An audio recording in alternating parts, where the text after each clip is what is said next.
Hello, I'm Steph from My Driver Classic, and if you remember a couple of months back we kicked off a new series called Classic Car Heroes, and it's the people with their brilliant stories within our community that I think need highlighting. And there's a story that's been bubbling away and I have been dying to film it for ages and share it with you all at home. And it's all about this car and all about the challenge it's partaking in, which is Czech on a Trek. Now there are two people that are part of the Czech on a Trek team. You've got Dan, the better one, who's sadly not here today, and we've got Connor. No, I'm joking. They're both just such cracking examples of what the future of our classic car industry will look like and the things that are going on. And I think that we talk a lot about how young people aren't interested, and there seems to be a bit of a disconnect, and it's not true. And so instead of me just replying and saying it's not true, I want to actively show you some of the brilliant faces that are within that younger sector of our community that are doing good things. Now, Connor, what is Czech on a Trek all about? Czech on a Trek is something that started as a conversation between me and Dan in December last year, when we stumbled across a student road trip that runs from here to Dubrovnik every year for charity. And we decided that, yeah, we wanted to get involved in that. And it very quickly spiraled into something bigger when we bought the car and said, well, if we're driving there, it'd be a shame to leave the car there, so let's drive it back again. And that's where Czech on a Trek comes from, is that it's not just that we're doing Dash Dubrovnik, we are doing the extra leg home and branding it as Czech on a Trek. That's wonderful. Now there is a charitable element to this. It's not just two lads having a really great time in quite a cool car. It looks even cooler now it's got the stickers on. What are you doing and why are you fundraising? So we've chosen to fundraise for Alzheimer's Research UK because it's a charity that, you know, resonates with us and actually resonates with a lot of the people we meet talking about the project. And you know, when we first started out, we said if we can get £100 by the end of the weekend, we'll be happy.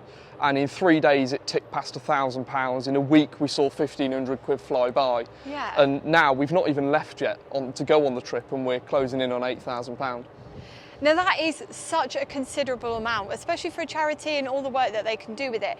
What number would you like to hit before you end this trip, or get to Dubrovnik? We originally said £2,500, but that's been and gone. So I think it is, if we could see £10,000 and, you know, hit 5 figures, that would be amazing. But I think if we were to hit that, it's just a case of keep going, as we have when we hit, you know, 1,500 quid and then 2.5 grand and 5,000 and then 7.5. It just seems to keep rolling.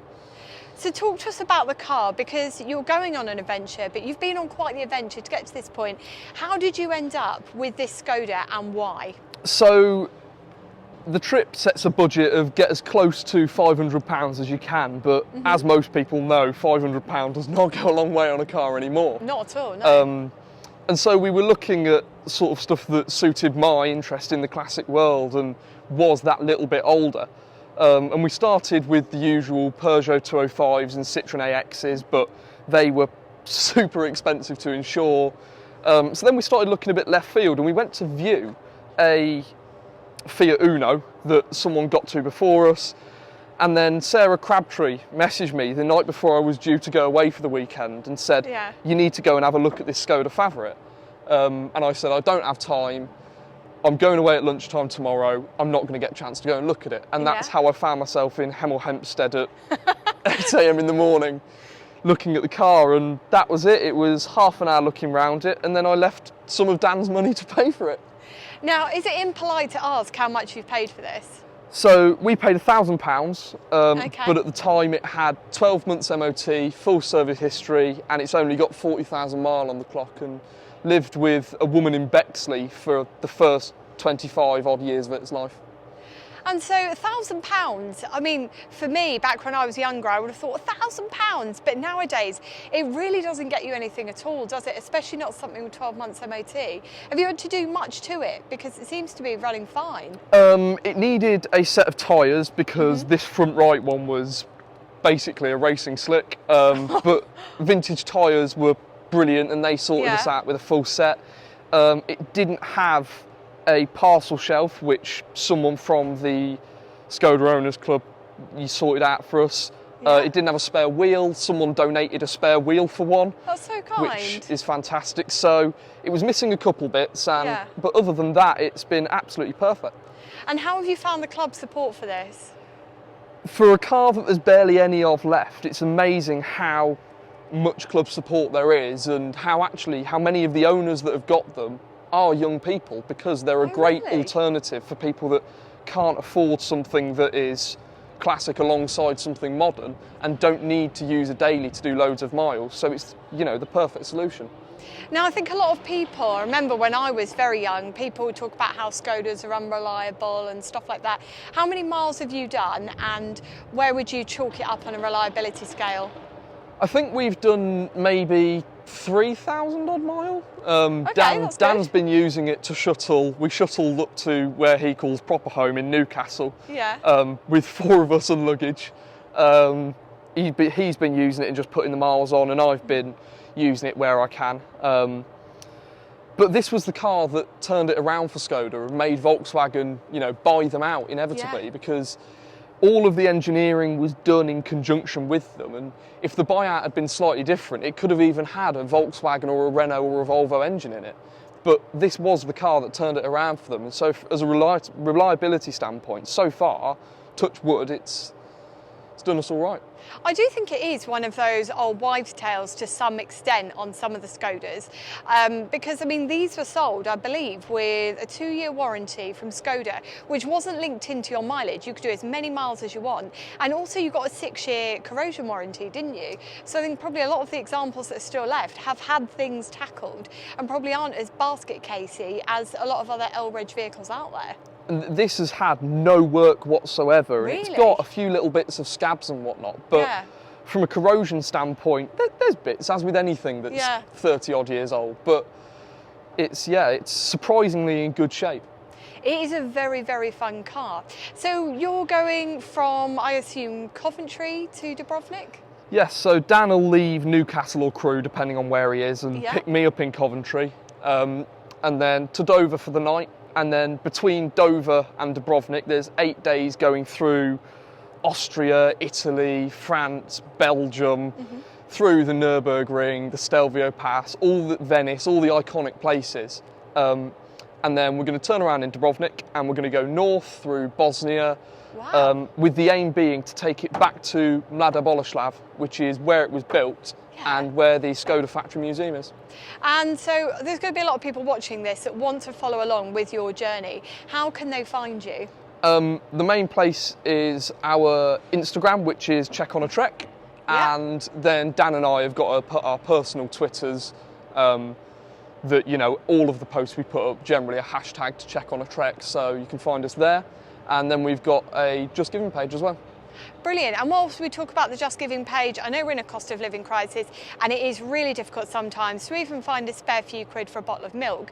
So if you're one of those people and you're not able to donate, and the Just Giving link is in the video description, it would be really great if you could just share it to your Facebook pages, share it with your car clubs, and tell people about what the lads are doing, because my goodness, isn't it such a big thing to be doing? And how many miles is it, do you know, roughly? It's going to be about 4,500 miles, we think, by the time we get back. 4,500, so that's more miles than they've put on the car so far. And what are your biggest concerns about doing a journey of that length? spending that much time in a car with me. Okay. Reliability wise, as I say, hopefully the further we get into Europe, the more spare parts are going to become available. Yeah. But I'm not too worried. I think we should be okay. It's so courageous. I love when you meet people that are doing stuff that is slightly left of field, having good fun, because we are on Earth for such a small amount of time. And it's really great to see people that are grabbing every opportunity they can and just going mad with it and doing something like this. And at the end of the day, it is for a very, very good cause, because so many people now, and it's one of my big fears actually, Alzheimer's, so I never do too much reading into it. Alzheimer's and cancer, it freaks me out.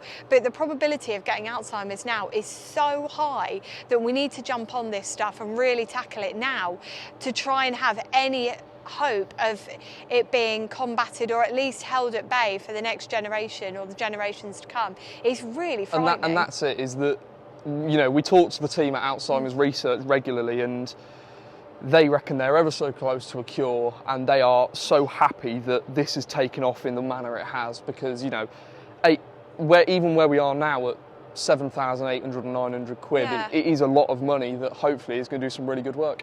We're so proud of you. Like, it's such a great thing to see that you're doing. And how is your employer feeling about, are we allowed to say who your employer is? Yes, so Yeah. I assume so. I met Dan through an apprenticeship. He works at Bentley, I work at Jaguar Land Rover, and the people I talk to at work think it's absolutely fantastic, and you know, generally the people that I work with are all of the same ilk and into old cars and whatnot. Great. And you know, some of them have gone, why are you so attached to a 30-year-old Skoda? Because, you know, to them it is just a normal car, but from people of my age that, you know, weren't around in the 90s and learnt to drive in, I learned to drive in a hybrid, you know, so That's this mad. is just that step more analogue, and that Yeah. is the love I've got for this. And I think that's the thing, is that we talk about classics and what defines a classic. And for every generation, a car is, you know, what defines a classic for them is completely different. A classic to me is probably just a really old car to you. Although saying that, you do drive a Mini. Like Yeah, a my classic first car Mini, was so. a Mini that was 2.5 times my age when I bought it. Yeah, and so for me, well, it's just, it's really great to see people cherishing these cars, celebrating them, making memories, and most of all, making an impact on a world outside of classic cars. Now, I do have one small favour to ask. You're doing Czech on a Trek, but could we perhaps borrow it and give this car a review for our next video? Go on then, yeah. Give us the keys then. I've left them in the car. Come See, on. that's how you know nobody's going to nick it. Right, I've got the keys. We're wrapping up this video. If you want to donate, the link is in the description box below. But if you're not able to donate, it would be really brilliant if you could just give that link a share on your Facebook pages, with your car clubs, telling your friends and family about it, because this is such a cool thing to be doing. But now I've got the keys, so until next time when we're taking this out on a drive, take care and drive safely.